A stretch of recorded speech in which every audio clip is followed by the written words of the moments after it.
Explorers, Tabitha here. Martha has filled me in on all the recent updates. I see you have a lot of work ahead of you. There is nothing coming through on our Voyager's seeking contraption. We can only detect 3 of you. Please check in accordingly. Well done, brave explorers. Keep looking. And remember, doing your duties should bring you joy every day, for you are the beast catchers. Tabitha, over and out. So, Boo, what is the Abandoned Basecamp?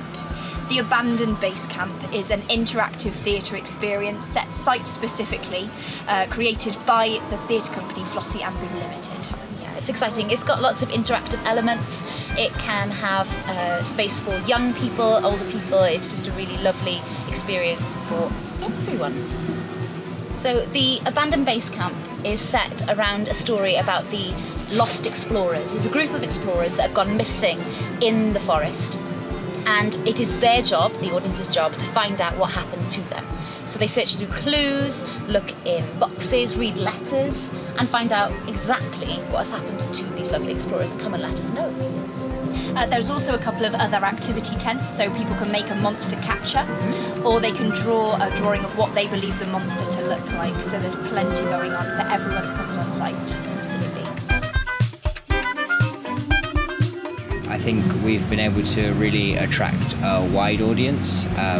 Initially we thought it would be families and young people that would really take to what we've created, but it turns out that it's pretty much for everyone, and it really brings out everyone's inner child, which has been great to see.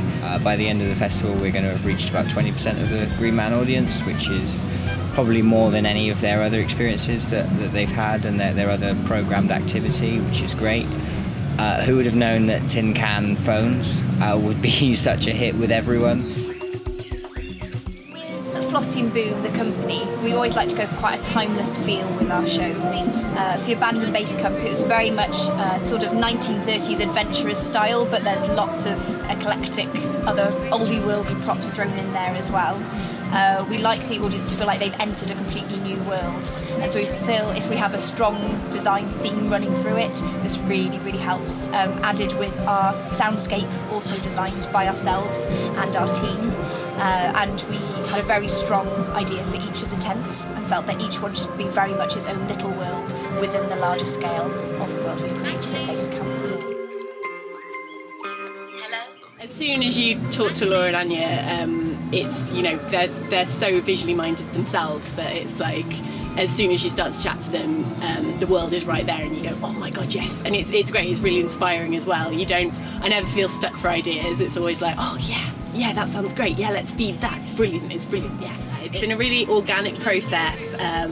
As I say, like the capacity to just for people to say yes to you a lot is really nice, but also for everybody to work together. And so even though, you know, I'm sort of on design as it were, everybody's chipping in, and so everybody's been sort of contributing ideas and things, and I think that's just been a really nice way of working. We've all come up with really good ideas together, and it's created this really good trust relationship where nobody's afraid to say what they want to. We'll try it out, and if it doesn't work then fair enough, but most of the time it does work out. So it's been a great experience. So we pulled together a team of very, very brilliant people, all with very different skills. Some people in skills with filming, sound, lighting, production. And we only got a really, really small team together because it's really important that we just get the best out of the experience. I often find if we go through a large-scale company, actually we don't get the best or the detail that we want.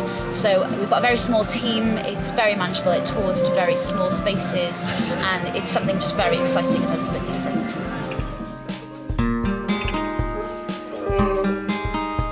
It's the nature of doing something that's site-specific, I think.